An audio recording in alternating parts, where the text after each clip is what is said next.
Que o nosso Mestre Jesus nos conduza. E assim, né? Estamos no mês de setembro, não é assim? O mês das flores, o mês do frescor, do aroma. Que a gente pergunta quem coloriu o mundo, como Roberto Carlos, quem é o pintor, quem é o autor do quadro. E aí nós vamos sempre, apesar de que ainda não estamos compatíveis com essa pintura do Criador, mas estamos chegando lá. Cada dia a gente percebe mais, se harmoniza mais com a natureza e com o Pai. E mês de setembro, mês de primavera, mês das flores, mas também o mês de conscientização. O setembro amarelo. Assim como nós temos o setembro, o outubro rosa, o novembro azul, temos o setembro amarelo, que é para nos alertarmos, nos conscientizarmos de prevenção, a prevenção do câncer de mama, etc., de próstata, etc., no mês de novembro azul, e no mês de setembro a conscientização e prevenção do suicídio. Que bom que já estamos nos alertando para isso, no pensamento do outro, além de nós mesmos. E dia 10 é o dia realmente mundial dessa conscientização, dessa prevenção do suicídio, que está realmente chamando a atenção, e desde 2015 que essa campanha existe. Então, nosso companheiro César vai nos trazer, né? O tema está bem ali, claro, explícito, esse tema com a clareza e a calma que lhe é peculiar. E nós outros auxiliarmos na energia, no amor, no carinho, que é necessário para que a palavra flua e o nosso entendimento, como disse Jesus, se faça. Vamos nos harmonizarmos mais ainda com a espiritualidade benfeitora. Que o Mestre Jesus nos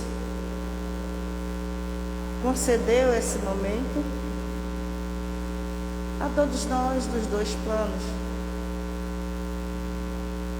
Gratidão, Senhor Jesus, por essa oportunidade, por esta seara, que possamos, com a vossa complacência, sermos cada dia melhor no amor, melhor na conscientização de nós mesmos e do outro, melhores no perdão. E que esta casa, este templo, esse educandário, esse hospital, hoje sempre aberto, acolhedor, possa nos proporcionar, e nós, aos benfeitores que aqui lidam, esse momento no qual nos propomos, como Maria, que Jesus nos trouxe na sua colocação em casa de Lázaro. Marta, Maria escolheu a melhor parte. E assim estamos nós hoje, Senhor, como em muitos outros momentos, escolhendo a melhor parte. Que o Senhor nos abençoe e nos conduza. Que os benfeitores espirituais envolvam o nosso companheiro, fortalecendo e amparando na causa do tema de hoje. Que assim seja.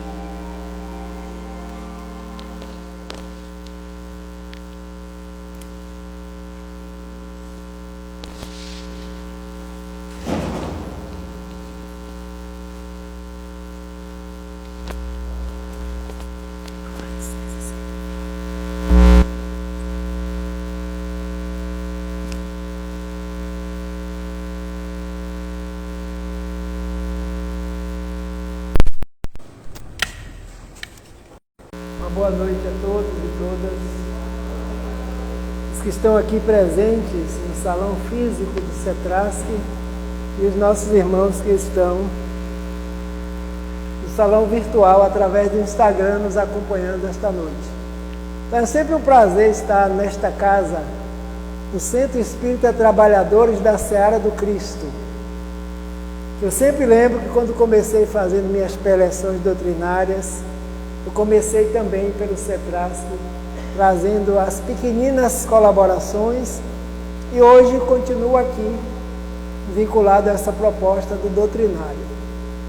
Então que Jesus nos abençoe, nos conceda sua paz, fortaleça os trabalhadores nas duas causas, os desencarnados e os encarnados também. Então a noite de hoje, como falou nossa irmã Tânia, é o tema que nos foi proposto, falar sobre suicídio e obsessão. São dois temas que a doutrina trata com muito carinho, com muita clareza, mostrando também a profilaxia, ou seja, quais são os meios que a doutrina nos oferece para o tratamento, para a cura dos espíritos que passamos por essa situação em determinado momento. Então nós começamos trazendo aqui o conceito de obsessão, segundo o Espiritismo. Como nós que estudamos a doutrina, já conhecemos que existe essa possibilidade. E ele nos diz, sabemos que a obsessão é o domínio que alguns espíritos logram adquirir sobre certas pessoas. Nunca é praticada senão pelos espíritos ainda imperfeitos, que procuram dominar, aqueles que têm o trabalho, a capacidade e a possibilidade de atuar nos encarnados e também nos desencarnados, que também existe entre eles.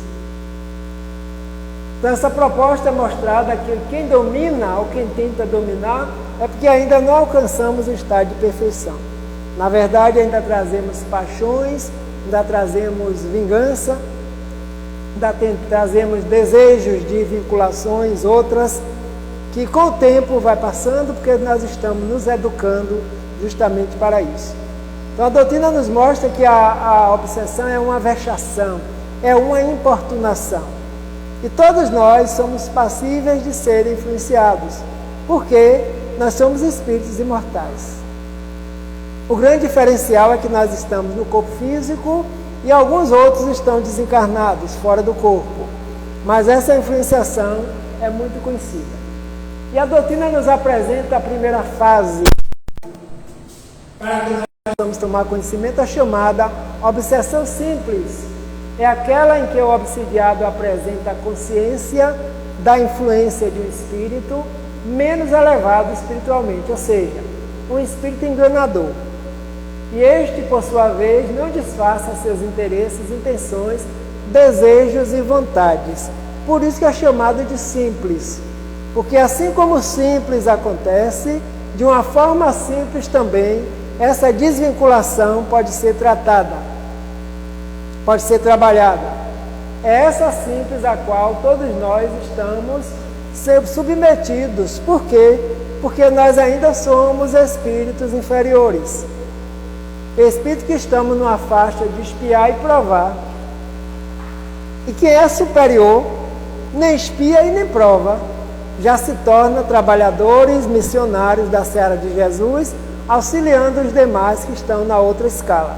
Kardec nos traz no Livro dos Espíritos a pirâmide e a evolução espiritual para nós aqui no planeta Terra. A base maior da pirâmide, espíritos imperfeitos. Apego, paixão, orgulho, vaidade, egoísmo, desejo do mal, estamos ainda nessa classe. Saindo daí, vamos para a próxima, que são os espíritos bons, e no futuro, espíritos puros, que nós só temos aqui um que conhecemos no planeta, que está conosco ainda, que é o nosso mestre e irmão Jesus de Nazaré, ao qual o Pai confiou a humanidade do planeta Terra. Uma obsessão simples, influenciações, pensamentos, vontades, e o indivíduo trabalhando isso com a leitura superior, com a prece, com a aproximação com o seu anjo guardião, essa obsessão pode se desfazer, porque são vínculos mentais. No final desse trabalho eu vou apresentar também a terapia aplicada pela doutrina espírita na casa espírita para esse tratamento. Próxima fase, a fase da fascinação. À medida que as fases vão graduando, elas vão se tornando mais complexas. As consequências são mais graves nesse estágio. É uma influência suave, imperceptível, porém traiçoeira, em que os espíritos exercem interferência de ideias, pensamentos e sentimentos negativos sobre o indivíduo que ele controla, os pensamentos da pessoa, de forma que ela não consiga julgar suas próprias ações e atitudes. É quando chegamos no patamar da fascinação. Estamos fascinados por alguma coisa, pelo que fazemos, estamos deslumbrados e não percebemos que poderemos estar sendo influenciados por aqueles que perceberam que nós estamos muito empolgados, fascinados pelo que eu faço, muitas vezes, né? Melhor do que todo mundo. Isso é uma fascinação e eu não me dou conta que eu estou exaltando o egoísmo em mim, a vaidade também. Então, nesse momento, eu faço sintonia com seres que pensam da mesma forma e não tem interesse de aliviar. É por isso que ele diz, são ideias que exercem suavemente essa influência. Então, o médium fascinado, o passista fascinado, o doutrinador fascinado, o expositor fascinado, ao invés de vincularmos com os benfeitores que nos auxiliam, muitas vezes nós vinculamos com outros pensamentos que passam a nos influenciar. E aí no final ele diz, não consiga julgar suas próprias ações e atitudes, porque confunde. Esse ato é meu ou estou sendo influenciado? Quando a gente usa a razão e alguém nos chama a atenção, nós poderemos começar a pensar e a distinguir para perceber e buscar o tratamento adequado. Terceira fase, chamada de subjugação. Allan Kardec, lá no Livro dos Médiuns, classificando a mediunidade e classificando também os graus de obsessão. A vontade é totalmente paralisada, ou seja, o espírito obsessor, aquele que obsidia, que incomoda, toma conta da mente, dos atos e sentimentos em todos os graus. Controlando assim as vontades do indivíduo, a subjugação poderá ser dividida em corpórea e moral. Subjuga o indivíduo tanto corporalmente como moralmente. Subjugação é um domínio mais forte, onde a vontade daquele que está sendo submetido a esse processo vai enfraquecendo com o tempo. E aquele que está exercendo vai aumentando cada vez mais. Mas existem recursos necessários para ambos os lados, porque eu digo, a casa espírita trabalha os 2, ou os 3, ou os 4 elementos que estejam envolvidos nesse processo. Que todos nós, na causa espírita, na causa de Jesus, somos filhos do mesmo Pai. Estamos em processo de evolução. Então não há o afastamento de um em detrimento do outro. Há sim o aconselhamento, a orientação, a educação espiritual para que haja a libertação. E ambos no futuro seremos conhecidos como amigos e irmãos, porque essa é a meta. Por enquanto é o estado em que nós vivemos aqui no planeta Terra. E por último ele nos apresenta a possessão. Esse é o caso mais grave possível na vida de um ser. Ocorre a imantação do espírito obsessor a determinada pessoa, dominando-a, tanto de forma física quanto de forma moral.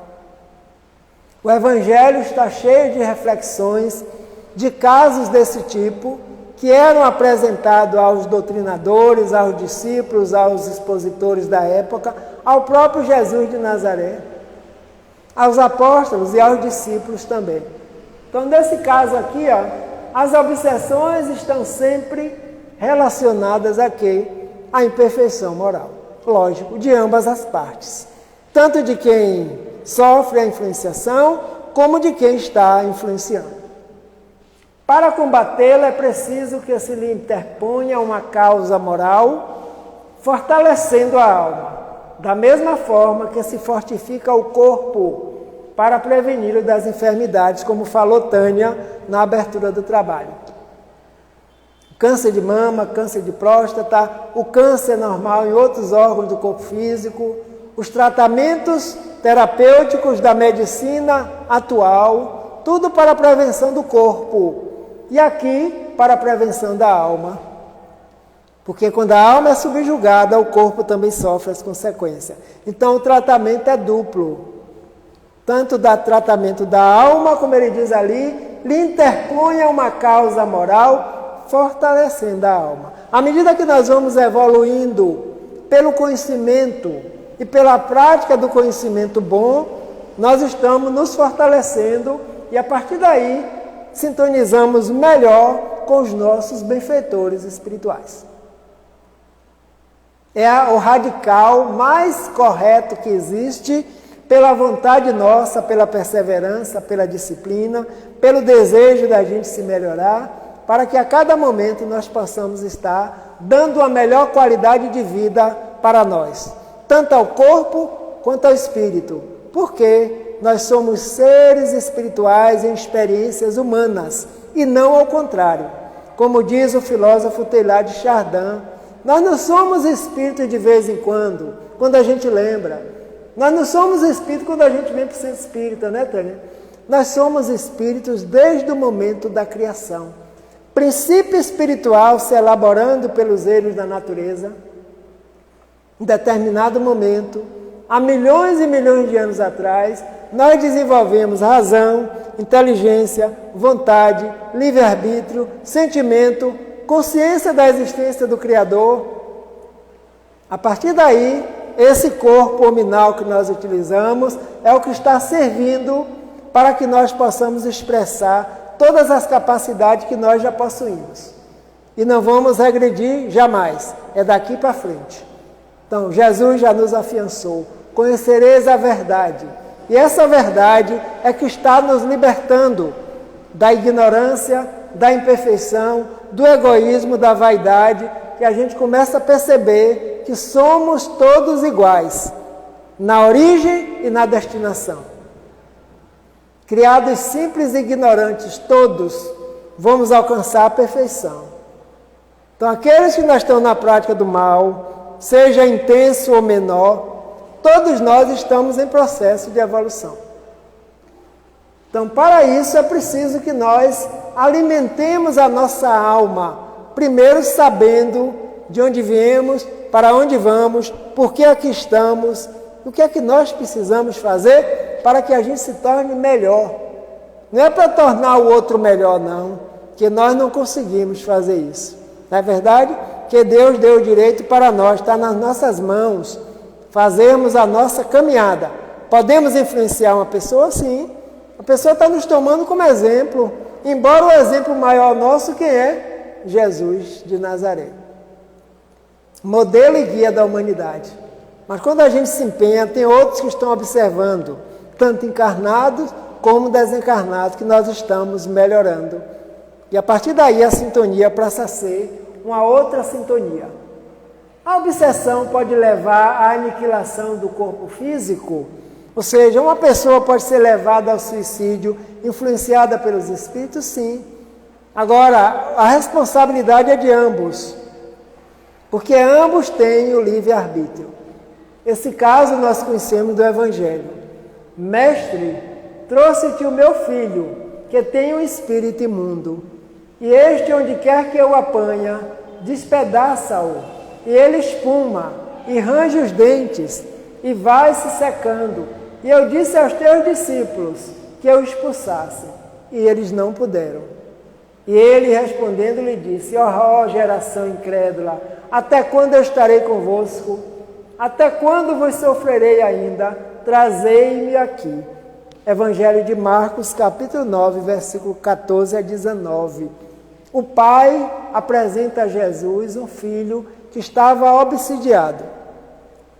Nós que lemos o Evangelho sabemos que naquela época eles usavam o termo endemoniado, porque julgavam que eram os demônios, né, que faziam essas artes. Mas eram espíritos assim como nós, só que estavam no nível evolutivo ainda inferior encontrava a sintonia, estava instalada a obsessão. No caso desse garoto, o pai chega no meio da praça e diz: mestre, eu já apresentei meu filho aos teus discípulos e eles não conseguiram curar. Aí Jesus pronuncia, segundo Marcos: ó raça incrédula, até quando eu estarei convosco? Trazei-me aqui a criança. Um garoto de 10, 12 até 13 anos. Não sabemos na íntegra essa idade. E quando Jesus viu o garoto, ele se aproxima de forma natural. Nós aqui presentes, tanto físico como quem está nos acompanhando pelo Instagram, sabemos que o amor de Jesus é insuperável. É o maior amor que existe para conosco aqui no planeta Terra. Imagine Jesus se aproximando de uma criança obsidiada. Envolve todos aqueles seres que estavam nesse processo. Porque eles eram muitos. E quando Jesus se aproxima, com seu amor incondicional, envolve o encarnado e envolve também os desencarnados. Mas Jesus não estava sozinho, como não está até hoje. Dele, junto com ele, uma parte de equipe de espíritos desencarnados, evoluídos, que encaminham esses seres para outros locais para receberem o tratamento adequado. E assim fizeram. E o garoto toma consciência de si, porque ele nem tinha consciência de si. Ele estava completamente dominado. A vontade, o pensamento, a conduta moral, jogava no fogo, jogava na água, fazia o que queria. Então, muitas vezes nós encontramos pessoas nas ruas passando por esse tipo de obsessões. Agora nós já sabemos, a pessoa conversando sozinho, a pessoa discutindo sozinho. Se não for a faculdade mental, possivelmente pode ser um intercâmbio desse. Então, a criança saiu sorrindo e o pai levou para casa para alimentá-la e banhá-la, porque há muito tempo que ele não fazia isso. Passou aquele episódio durante o dia e à noite, Jesus em casa de Simão Pedro, onde ele se reunia, os discípulos perguntaram: mestre, é verdade, aquele pai já havia nos apresentado a criança, mas por que nós não conseguimos curar? Aí é quando ele diz: porque faltou fé. Quando tiverdes fé do tamanho de um grão de mostarda que seja, poderei dizer a esse monte: passa daqui para lá, e o monte passará. E aí ele aprendeu, esse tipo de espírito se cura com jejum e oração. O jejum e oração, o jejum não é da alimentação material, mas da alimentação espiritual. Trabalhar o egoísmo, trabalhar o ódio, trabalhar o rancor, trabalhar a vingança, trabalhar o ciúme, tudo aquilo que nós já sabemos que nós estamos aqui fazendo, trabalhando, para que a reforma íntima seja a melhor possível. Aí sim, nós vamos poder atrair outros seres que vão nos auxiliar na libertação desses casos. Então, aqui esse indivíduo, essa criança, poderia cometer um ato contra o próprio corpo, porque ele estava completamente dominado pelos espíritos, porque a vontade se enfraqueceu. E pode começar lá na simplicidade, na primeira fase. Se nós não tomarmos cuidado, poderemos chegar em casos mais graves, que muitas pessoas vivem acometida na humanidade nesse momento e não é diferente, devido ao nível nosso ainda, né? Então, a síndrome obsessiva, Viana de Carvalho, pela psicografia de Divaldo Franco, nas suas obras que todas tratam sobre a obsessão, intercâmbio dos dois mundos. E ele nos diz assim: a síndrome obsessiva, no entanto, revela a presença da faculdade mediúnica naquele que sofre o constrangimento espiritual dos espíritos, pois estes somente a exercem com expressão da ignorância e loucura, de que eles se fazem ainda portadores, objetos infelizes, que também o são nos propósitos que alimentam e nas ações que executam. Todo obsidiado é um médium, sem sombra de dúvida. Isso não significa dizer que todo médium seja obsidiado, mas todo obsidiado é porque fez sintonia, captou. É como antena de TV, de rede social, de rádio, de emissora. Quando a gente vai procurar, olha, sai piscando, piscando, até encontrar uma sintonia. E aí ele nos chama a atenção.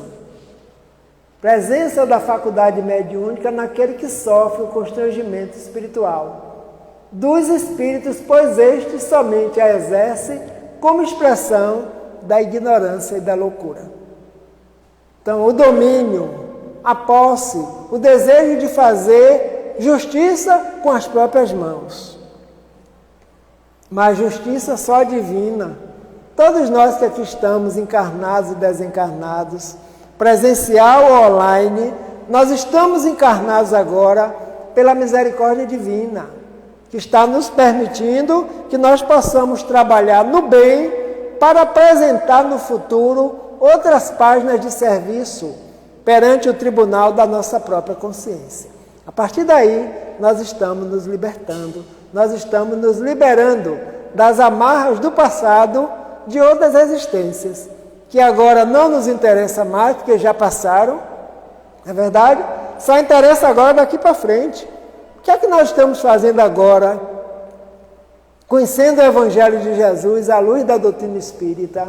O que é que nós estamos fazendo agora, conhecendo o Espiritismo, que veio revelar para nós que existe uma comunidade imensa, encarnados e desencarnados, que podemos viver em harmonia, em paz, em tranquilidade, a partir do momento que a gente modifica nossos atos e nossas atitudes, pessoais, individuais e coletivas. Por isso que no planeta Terra nós ainda vivenciamos essa situação. Violência, apego, egoísmo, em todo lugar ele está presente, porque é considerado a chaga da sociedade ainda. Mas, com certeza, tem muito trabalho para a gente ainda modificar essa situação. Vejamos, os que aniquilam a vida do corpo, Evangelho segundo o Espiritismo, que fala sobre loucura, obsessão e suicídio. A calma e a resignação, auridas da maneira de considerar a vida terrestre e da confiança no futuro, dão ao espírito uma serenidade. É uma virtude. E essa virtude pode ser um melhor preservativo contra a loucura e contra o suicídio. Com efeito, é certo que a maioria dos casos de loucura se deve à comoção produzidas por vicissitudes que o homem não tem a coragem de suportar. O Espiritismo revela a vida futura de todos nós. Ou seja, o que é que nos aguarda no futuro? Livro dos Espíritos, 4ª parte, que nos fala sobre esperanças e consolações. O que é que nós podemos esperar? Nós podemos esperar aquilo que a gente estiver semeando agora, para poder colhermos mais tarde. Porque o passado já passou, o futuro ainda não chegou, nós só estamos vivendo aqui agora, que se chama presente. É o maior presente de Deus que nós temos, é essa encarnação de agora. Então vamos buscar fazer o melhor que a gente possa, porque todos podemos, cada um dentro das suas próprias capacidades. E cada um vai fazendo sua parte. Então a resignação aqui não é uma força passiva, muito pelo contrário. É uma força que ajuda o indivíduo a se renovar, a mudar a situação, sem se revoltar. Porque se houver revolta, pode ser que a gente sintonize com outro plano também que tem revolta. Imagine 2 revoltados juntos, a coisa não vai ser boa, né? Pode levar o indivíduo a aniquilar o próprio corpo, pensando que resolveu os problemas e as dificuldades. Mas não resolveu. Porque o livro Céu e Inferno está cheio de exemplos que Kardec trouxe, de espíritos que se diziam materialistas, que não acreditavam na vida nem antes, nem durante, nem depois, e em determinado momento acharam em bel prazer eliminar a própria vida. E um deles volta pela comunicação mediúnica para dizer: eu me enganei, porque quando cheguei no plano espiritual, eu encontrei comigo mesmo e tentei me esconder de uma causa suprema que eu ainda não entendo. Porque a vida não foi aniquilada. Porque o corpo físico nosso se desintegra, perde a vitalidade. Já tivemos vários, esse não é o primeiro. Mas o espírito continua porque somos seres imortais dotados de outras capacidades que não são destruídas, porque somos centelhas de Deus. A incredulidade, a simples dúvida sobre o futuro, as ideias materialistas, como acabei de falar, numa palavra, são os maiores incitantes ao suicídio, ocasionam a covardia moral. Quando homens de ciências, apoiados na autoridade do seu saber, se esforçam por provar aos que os ouvem ou leem que este nada tem a esperar depois da morte, não estão de fato levando-os a deduzir que são desgraçados, coisa melhor não lhes resta senão matarem? Em torno da terra os espíritos pensam e agem igualmente. Quantos materialistas já influenciaram as comunidades e as pessoas deixaram-se levar? Quando a doutrina espírita começou a chegar, quando os espíritos se organizaram no plano espiritual para atender ao chamado de Jesus lá no Consolador Prometido, o que estava na moda eram doutrinas materialistas. E cada país, cada povo estava definindo o seu rumo de vida. E aí, como eles disseram, a invasão organizada se opera, os espíritos vêm em toda parte chamar a atenção da humanidade para dizer: a vida não começou na terra e a vida não termina aí. Nós estamos aqui em nome de Jesus para tirar o véu, para que vocês enxerguem. Matéria é matéria, espírito é espírito. Mas muito até hoje se dizem materialistas, ateus, agnósticos. Cada um tem o direito de crer naquilo que pensa e age. Agora, influenciar os demais, aí o compromisso e a responsabilidade perante Deus já é bem maior. Em torno da terra, também pensam e agem espíritos assim. Lá no livro dos Médiuns, Allan Kardec diz que pululam em torno da terra, na psicosfera espiritual da terra, espíritos do mesmo nível que nós. Porque ainda somos espíritos devedores da lei. Então, quando nós vamos nos melhorando, vamos evoluindo, com certeza o plano espiritual também estará melhorando, que é esse rumo ao mundo de regeneração que nós estamos construindo. Mas não é o planeta que vai sozinho, não. O planeta é matéria. O planeta é local de morada. Somos nós que temos que regenerar aqui dentro, para poder, onde quer que nós estejamos, nós estaremos bem. Pensando bem, agindo bem, lembrando que existe uma vida espiritual que não se acaba nunca, que ela é eterna como o próprio Deus, e aí nós vamos nos renovando, evitando que possa ser acontecido com alguém esse sofrimento ao corpo físico que venha lhe tirar a vida física. E muito menos pela influência de espíritos que nós convivemos, tanto no plano físico quanto no plano espiritual também. E o esclarecimento das doutrinas espiritualistas. A propagação das doutrinas materialistas é, pois, o veneno que inocula a ideia do suicídio na maioria dos que se suicidam. E os que se constituem apóstolos de semelhantes doutrinas assumem tremenda responsabilidade.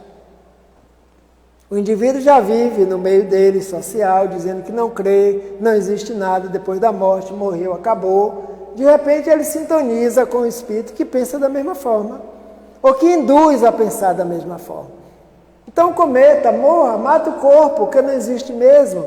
E o indivíduo pode ser levado pela obsessão ao suicídio. Então, pensamentos positivos, todos nós, vou afirmar aqui, temos experiências da vida espiritual, seja na fase da infância, na adolescência, na juventude, na maturidade, nos sonhos que temos com os nossos parentes que já partiram, não é verdade? Casos particulares, pessoais, individuais, intransferíveis, mostrando que existe uma realidade maior. Caso contrário, nós não estaríamos aqui. Sabendo que existe aqui uma comunidade de espíritos trabalhadores da Seara de Jesus, que começa o tratamento conosco desde que nós adentramos a esse círculo vibratório onde está situado o cetrasque físico. Porque esse cetrasque aqui é matéria. Mas o cetrasque espiritual está em outra dimensão. E os mentores de lá que dirigem a casa atuam nos encarnados, não só aqui, mas como também em toda a comunidade, quando nós estamos em colóquios como esse, vinculados à proposta de Jesus. Porque a equipe é bem maior do que nós imaginamos. Na verdade, isso. E as paredes, elas são apenas materiais. O centro vai muito mais além do que nós podemos imaginar. Então, tudo isso são as terapias que esse médico de alma chamado Jesus de Nazaré nos traz para que nós possamos melhorar cada vez mais e evitar que as pessoas cometam esse ato, que é um ato que vai trazer consequências dolorosas no futuro.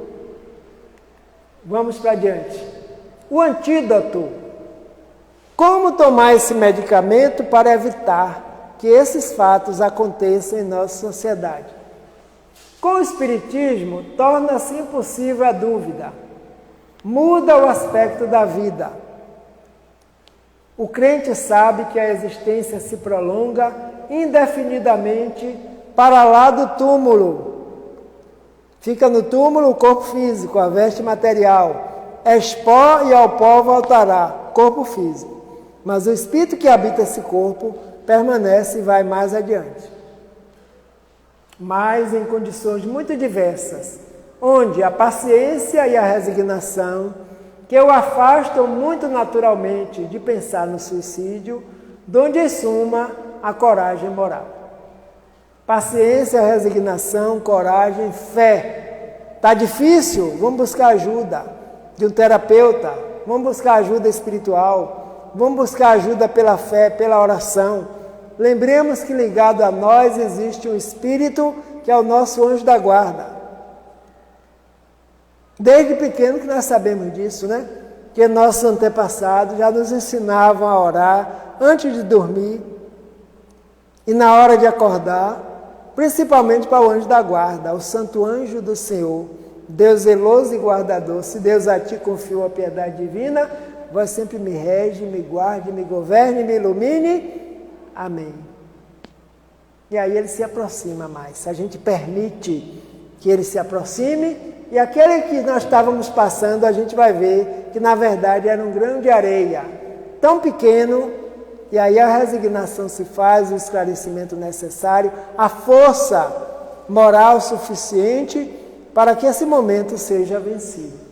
É o que ele diz ali, paciência e resignação o afastam naturalmente de pensar no suicídio porque não resolve. Muitos voltaram para falar do sofrimento que estão acometidos, porque continuam ainda vivendo e não aniquilaram a vida, porque a vida vem de Deus, Criador e mantenedor da vida. Ninguém extingue, ninguém tem o direito. E nós vemos ainda tanta violência conosco, mas vai passar, está passando, porque o planeta precisa ter vibrações melhores dos espíritos que nós somos, que nós habitamos aqui. O Livro dos Espíritos, o carro-chefe da doutrina, questão 953. Quando uma pessoa vê diante de si um fim inevitável e horrível, será culpada se abreviar de alguns instantes os seus sofrimentos, apressando voluntariamente sua morte? Kardec pergunta e os espíritos respondem. É sempre culpado aquele que não aguarda o termo que Deus lhe marcou para a existência. E quem poderá estar certo de que, malgrado as aparências, esse termo tenha chegado? De que nenhum socorro inesperado não venha no último momento. Joana de Anjos tem uma frase que ela diz, quando nós pensamos que o socorro não vai chegar, ele já está bem próximo. Então ninguém tem esse direito, ele bota ali culpa, ou seja, responsabilidade. Aquele que não aguarda o termo que Deus lhe marcou para a existência. Nós sabemos, desde que aqui chegamos, que vamos ter que retornar. Porque o espírito não foi criado para viver na matéria o tempo todo. Olha que interessante. Quando a gente vem para cá, a gente não quer voltar. E tem casos que quando se está lá há muito tempo no plano espiritual, que sabe que vai reencarnar, também não quer vir. Porque sabe que aqui nós vamos passar por desafios, por provas, que a gente não sabe se vai vencer ou não. Olha que interessante. 200, 300, 400, 500 anos no plano espiritual, cada caso é um caso, o tempo não é contado igual ao nosso aqui. E quando a gente chega, hoje já se leva no corpo 100 anos, 115, 120, né? Mas o corpo, o espírito naquele corpo, tem um tempo para permanecer nele que faz parte da lei. Em qualquer momento retornam. Uns chegam, voltam com 24 horas, outros com algumas horas, né? Outros levam mais tempo. Cada caso é um caso. Antes de eu conhecer a doutrina, eu questionava muito isso. Por que que as pessoas não morrem todas iguais?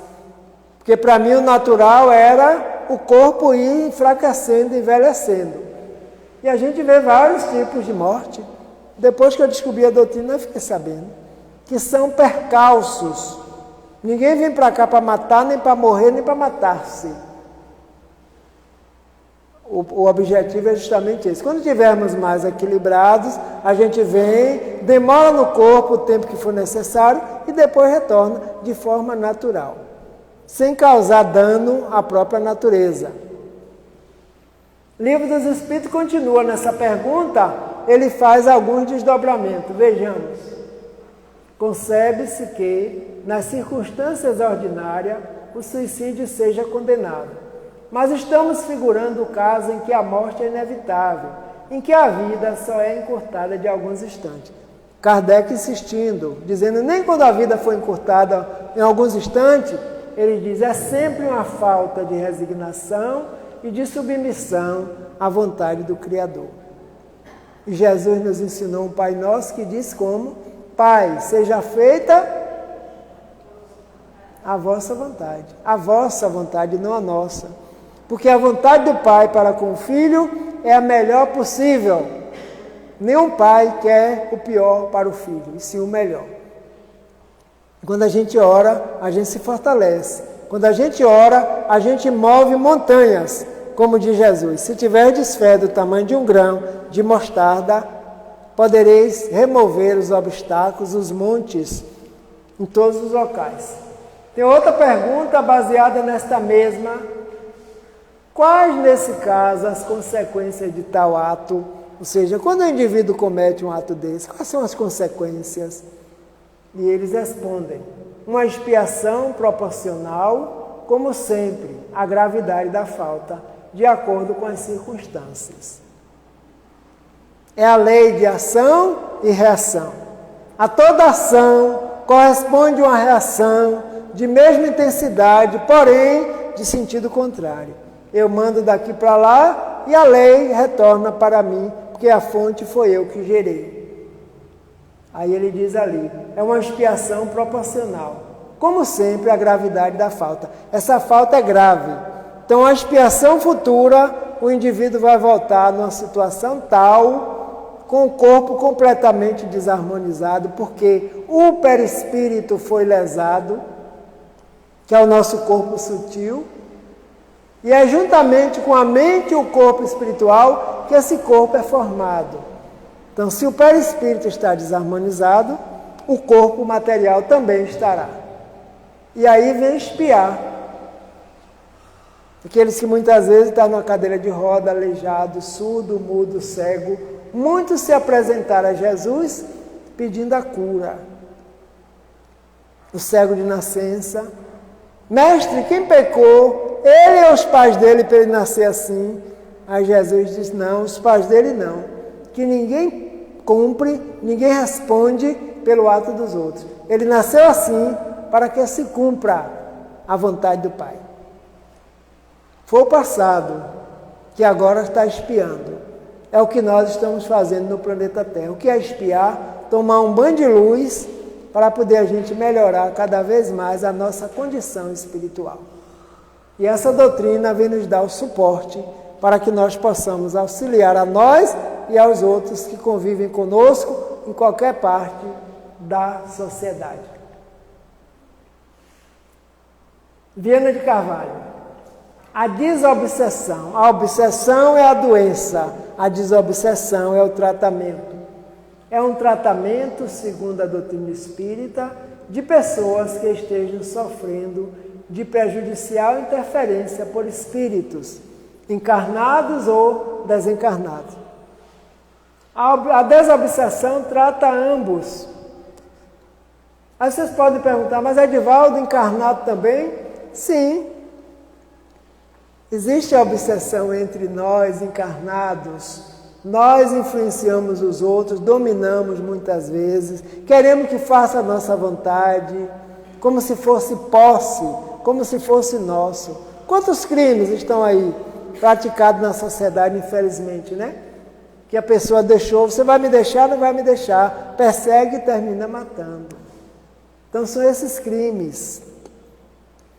Como existe também no próprio plano espiritual entre os próprios espíritos, dependendo da faixa onde eles se encontram. Porque quando a gente fala em obsessão, a gente só pensa de lá para cá. E nós também influenciamos os espíritos desencarnados. Vocês sabiam disso? Quando às vezes a gente fica chamando, pensando, brigando, se for um adversário que é o inimigo que já morreu, não fez as pazes em um tempo. Às vezes perdeu um pai ou uma mãe, fica clamando, eu não tenho mais sentido a vida, porque fulano partiu, cicrano. O espírito recebe esse apelo e sofre. Então a clareza da doutrina é justamente para nos auxiliar a viver de forma convincente. Eles estão em alguma parte sendo atendidos, sendo tratados, vivem, e um dia nós nos encontraremos. Aí não entraremos mais nessa situação. Então a desobsessão é esse tratamento que serve tanto para nós encarnado com encarnado, encarnado com desencarnado e vice-versa, que é oferecido pela Casa Espírita, diferente de alguns outros locais que também trabalham esse tipo de tratamento. Mas aqui, na orientação do Evangelho e da doutrina. Vejamos quais são esses recursos para que a gente saiba que existe possibilidade de cura. Recurso desobsessivo no centro espírita. A prece, o passe, a água magnetizada, explanação do Evangelho à luz da doutrina espírita e irradiações mentais. Atendimento fraterno pelo diálogo, apoio desobsessivo das reuniões mediúnicas, a prática da caridade, o estudo doutrinário espírita e o Evangelho no lar. Nenhum de nós estamos proibidos de exercer uma dessas tarefas que aí está. Atendimento fraterno existe em todo o centro espírita, que é aquele atendimento onde a pessoa marca uma entrevista com a pessoa capacitada que vai lhe ouvir, vai lhe escutar e vai lhe dar as orientações necessárias. Se for um caso de obsessão, vai lhe recomendar a prece, ore mais, venha para as doutrinárias tomar o passe, que pode ser coletivo ou individual. Quando estiver orando na sua própria casa, coloque a água para ser magnetizada pelos espíritos, porque os espíritos estão em toda parte, não somente no centro espírita. Lembremos que toda família tem uma equipe espiritual que dá suporte à família. E cada membro da família tem o seu mentor espiritual. Explanação do Evangelho à luz da doutrina. Eu não sabia nada da vida de Jesus. Eu não sabia nada dos ensinamentos de Jesus, porque nunca me preocupei. Mas quando estou numa reunião de desobsessão, no Evangelho Terapia, eu estou ouvindo e os Espíritos estão me auxiliando a clareza, a compreensão daquela mensagem que está sendo trazida. E não somente isso, os fluidos do ambiente estão auxiliando na desimantação das mentes de encarnado com encarnado, encarnado com desencarnado e vice-versa. Então a terapia é essa, não é milagrosa, precisa esforço, dedicação, disciplina. Irradiações mentais, atendimento fraterno, já falei, apoio desobsessivo nas reuniões mediúnicas. O obsidiado está aqui no salão, participando das reflexões do Evangelho. Mas os médiuns na reunião mediúnica, aqueles que estão preparados para tal, estão orientando os espíritos que estão no processo da obsessão. E lá eles chegam, eles falam, eles dizem por que estão fazendo, estão sendo esclarecidos também, assim como nós estamos sendo esclarecidos aqui. E depois de muito tempo, eles aí resolvem ser encaminhados pela equipe espiritual para continuar o tratamento no plano espiritual. E alguns dizem, não foram as palavras dos doutrinadores que me convenceram, não. O que foi então? Foi o sentimento das pessoas que estão reunidos naquela reunião, que estão lá com o objetivo de praticar a caridade, auxiliar espíritos que ainda não conhecem a mensagem de Jesus, para não perderem tempo com a vingança, nem com a obsessão, que pode levar o indivíduo até a morte do corpo físico. E aí o desenlace do pensamento entre ambos vai se desfazendo. Estudo, aí o indivíduo resolve estudar a doutrina espírita, participar de um grupo de estudo, para quê? Para se esclarecer. Conhecereis a verdade e a verdade vos libertará. Quando a gente está estudando, a mente está ocupada. Mente ocupada com coisa boa, jamais a gente vai ter tempo de pensar em algo que não preste. E se vier, olha, passa a mão que vai embora. Um autor já nos disse que a gente pode, o passarinho sentar na nossa cabeça, mas não fazer ninho. Porque se fizer ninho demora mais, né? Com certeza. Então são os pensamentos que todos nós temos em determinado momento. Por quê? Porque nós somos ainda cheios de altos e baixos. De manhã a gente acorda numa alegria incrível com o humor lá em cima. Lá para meio-dia já está por aqui. Tomar cuidado para quando chegar de noite já não está lá embaixo. Espíritos medianos que nós somos. Então vamos orar mais, vamos ler o Evangelho antes de dormir, quando acordar, porque a gente está se vinculando à melhor mensagem que a gente tem no planeta, que é de Jesus de Nazaré, porque nós somos cristãos. E a doutrina espírita também é uma doutrina cristã. Então esses recursos aí é o Evangelho no lar, quando o indivíduo já tem ciência, consciência de que ele quer fazer o Evangelho em seu lar, busca a orientação dos trabalhadores da casa, que vão dizer como é que faz, a literatura espírita aí orienta, 15 minutos de Evangelho no lar, 30 minutos, reunir com a família ou não. Se a família não tiver interesse todos, o Evangelho também pode ser feito sozinho.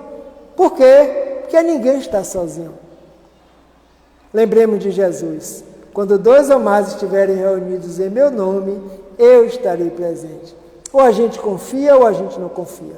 Que as palavras dele nunca foram deixadas de ser cumpridas. E aí nós vamos melhorando, melhorando, melhorando. Todo o ambiente melhora.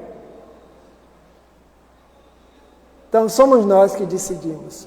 Ainda fortalecemos a vizinhança.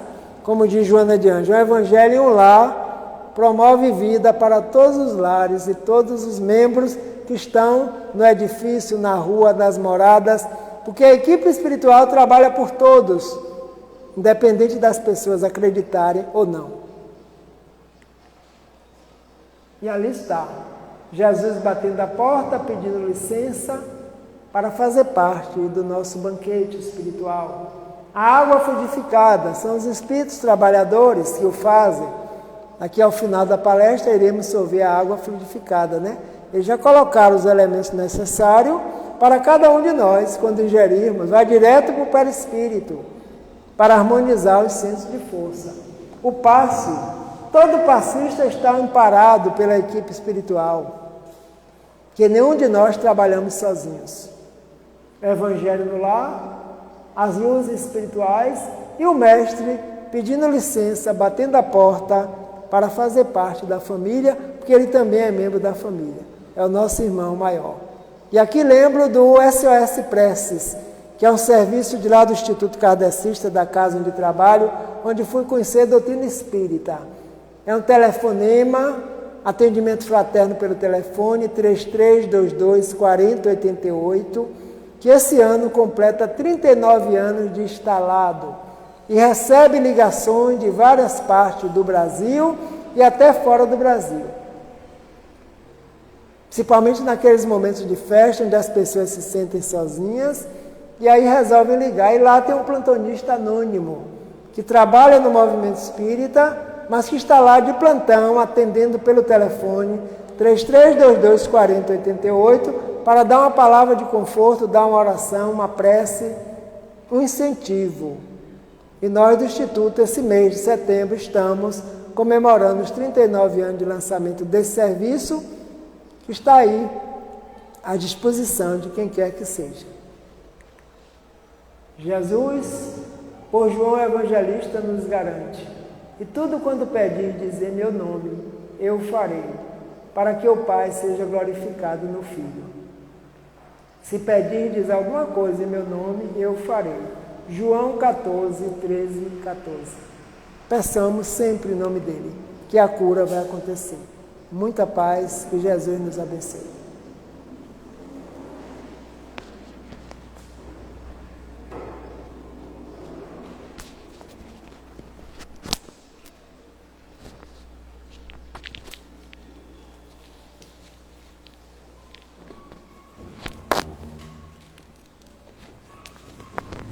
Bem, gratidão ao nosso companheiro Edivaldo por nos trazer a mensagem e despertar, para que possamos também, juntos, fazermos a nossa parte, como aquele beija-flor de gota em gota, façamos a nossa parte.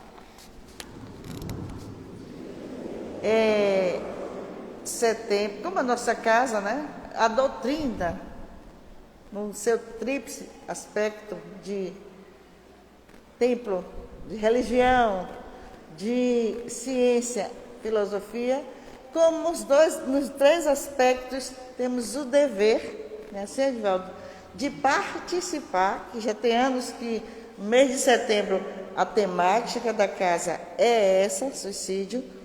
Então, o que puder se contribuir de mensagem, de não chocar, mas despertar, fazer a campanha, o despertamento, a prevenção, a profilaxia, como disse o nosso companheiro, e sermos mais unidos sempre. Começando por onde? Por nós mesmos e pela família. Às vezes a gente está tem 1, 2 dentro de casa e a gente não percebe. E com esse despertamento que nosso companheiro trouxe, obsessão e suicídio, nós com certeza nos tornamos aptos, ou quase isso, para essa observação. Gratidão mais uma vez, companheiro. E vamos à segunda parte do nosso trabalho desta noite, convidando os nossos companheiros passistas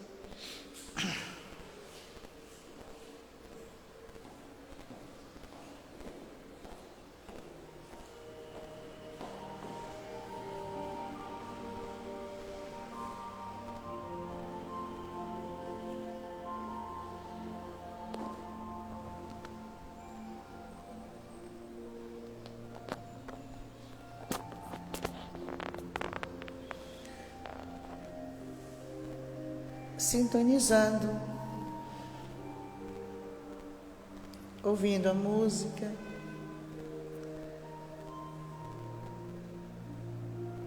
se permitindo essa permuta de energia.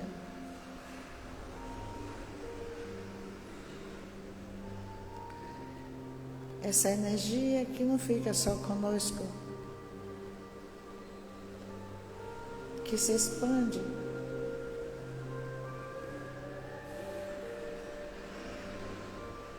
que toca a outros corações,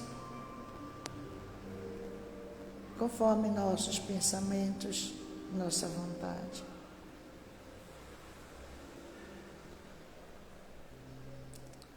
Jesus amigo,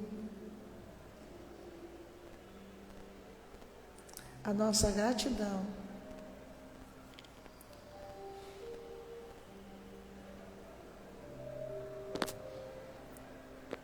Porque quando paramos para pensar no planeta que está doente, não o planeta físico, mas nós estamos doentes. Quando assim sentimos, não só fisicamente, principalmente espiritualmente, essa necessidade de pararmos, Senhor Jesus, para te sentir, te perceber e te agradecer. Quando temos a certeza de não estarmos sós, aquele companheiro, nosso anjo guardião, que nos traz o despertar na voz, na intuição, na emoção, no sentimento diferenciado. São essas percepções em nós que nos fortalece para que possamos caminhar e levar outros conosco no sentido de melhorarmos a cada dia, no sentido de podermos dizer: gratidão, Senhor Jesus, gratidão, companheiros incansáveis, que nos trouxe essa doutrina e que não nos abandona. Gratidão, companheiros desta seara, diretores espirituais e físicos, que na luta nos traz esse momento e nos conduz na paz, no amor e na harmonia. Gratidão, Senhor Jesus, nos abençoa, nos conduz aos nossos lares e leva a todos aqueles que, por motivos diversos aqui no adentrário, mas que com certeza estão a ouvir, a sentir e vão pensar, refletir no que aqui ouviram. Paz, harmonia e equilíbrio para todos nós. Que assim seja. Uma boa noite para todos e muita paz.